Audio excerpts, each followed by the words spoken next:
Here we're going to look at how we can solve inequalities graphically.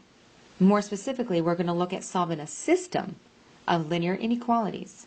And we're going to do this by showing how to do this on a graph. What we're given is we're given two inequalities. We're given that 2x minus y less than 4 and y less than or equal to negative 3x plus 1. Now here, we want to show how to graph each of these separately. And then the solution is going to be where their shades intersect. So we're going to graph these one at a time. Let's start with the first one. Now the first equation, I'll just number that number 1, is given by this equation. 2x minus y, inequality, is less than 4. Now, the first step with graphing an inequality is we're going to replace the inequality with an equal sign just to get some points graphed. This is only for step 1. So I'm going to take 2x minus y, and now I'm going to change that to equals 4. And now what I'm going to do is I'm going to solve for y. So in this case, that means I'm going to bring the x over, which will make it negative 2x plus 4. But I haven't actually solved for y yet. There's a negative in front of it. So I'm going to divide every term by a negative 1. And that way I'll have positive y equals 2x minus 4. Now we're ready to graph. So in this case, we might want to pick maybe 3 points. This is linear, so we only need 2 or 3 points. And pick the points, any 3 points you want to pick. Maybe we'll do negative 1, 0, 1, any 3 points that you would like to choose. Then we plug each point, or each x value, back into the equation to get the y value. So here we would have 2 times negative 1 minus 4. Well, that gives me negative 2 minus 4, or negative 6. So that gives me my first point.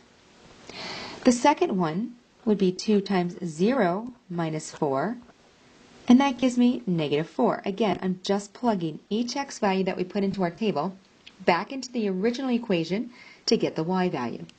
And now I do it for the point, or for the x value of 1. So I get 2 times 1 minus 4, and that gives me negative 2. Well, now we're ready to graph. So we plot our points. The first point is negative 1, negative 6. So you find where that is on your graph, and we plot that point. The second point was 0, negative 4. And the third point was at 1, negative 2. Now, before you connect these dots, you need to look back at the original inequality. And the reason why is because if there is an equal to part into the inequality, if it's less than or equal to, or if it's greater than or equal to, we're going to want to graph those points with a solid line. However, if it's strictly less than or strictly greater than, we're going to connect these dots and create a line using a dotted line. So looking back at the original inequality, it was 2x minus y less than 4. No equal to part, so therefore I'm going to draw my graph here, but it's going to be with a dotted line. Graphing a system of linear inequalities is very visual. This way, just looking at this graph and seeing that it's dotted, it lets somebody know that we're not going to include any points that are on that line. Now let's graph, we got to do our shading, of course. That would be the next step, shading. Now, there's 2 ways to look at this, and you choose which way suits you best. The first way is there's a general rule with shading. If the inequality is greater than or equal to, then we're going to shade above the line.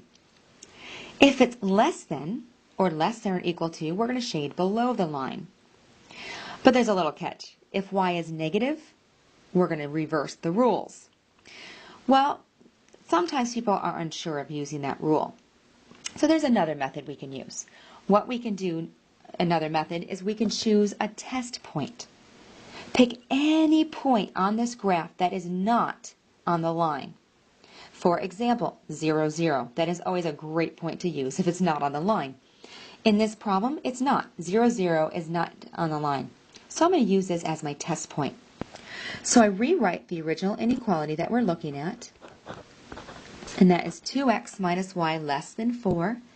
And now I'm going to use the point 0, 0. So my test point is 0, 0. So I'm going to plug that back into my inequality. Always go back to the original one we were looking at. Well, plugging in 0, 0 for x and y makes everything on the left-hand side become 0. And now I've written down a statement. I have 0 is less than 4. Is this true or is this false? Well, 0 is less than 4. This is true.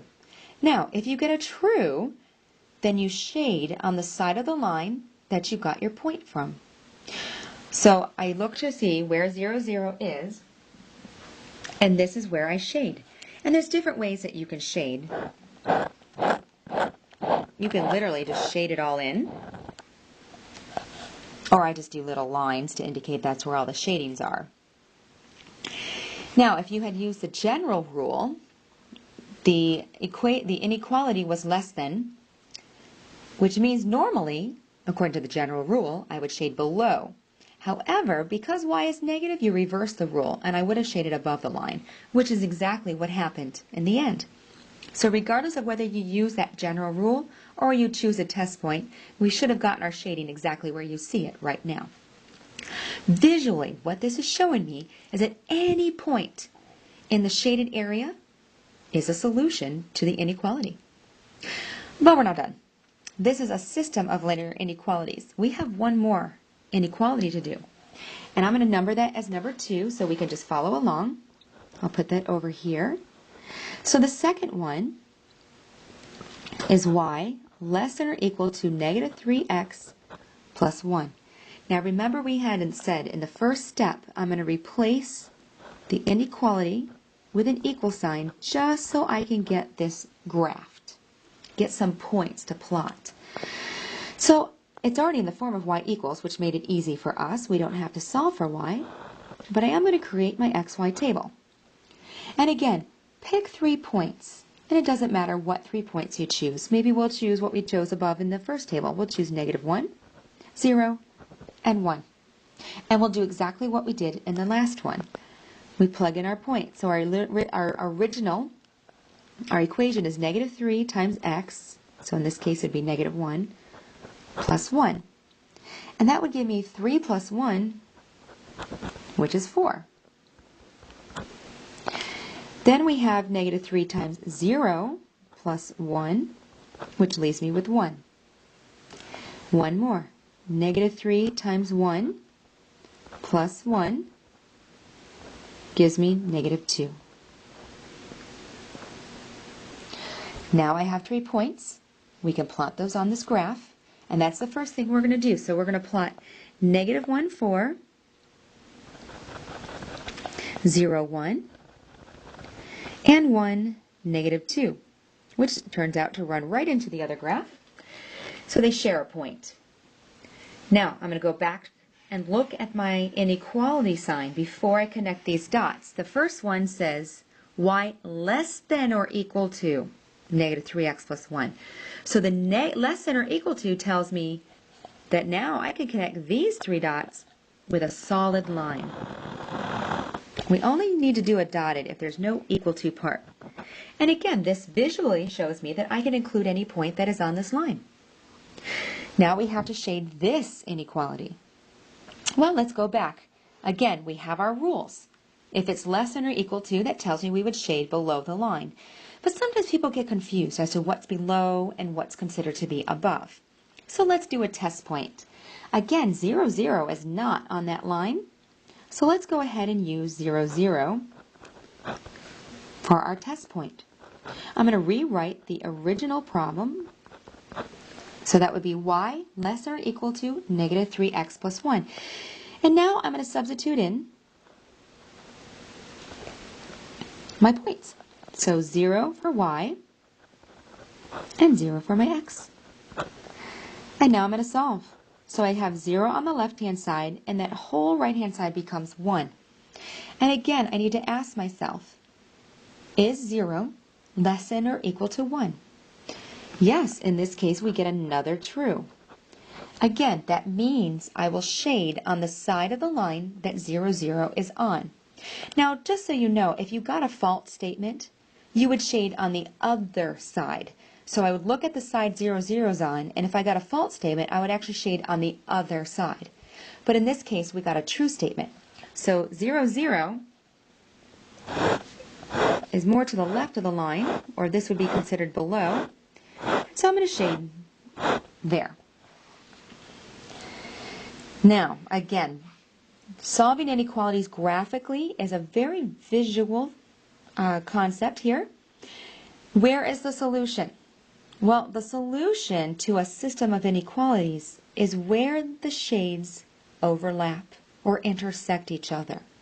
So if you look at this problem, everywhere you see them overlapping, that is the solution.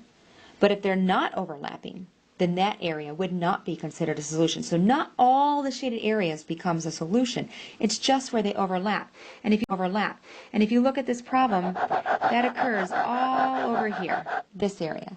So that whole area, any point in that area is considered a solution. And we have an infinite number of solutions to this problem. And now that is how we solve inequalities graphically.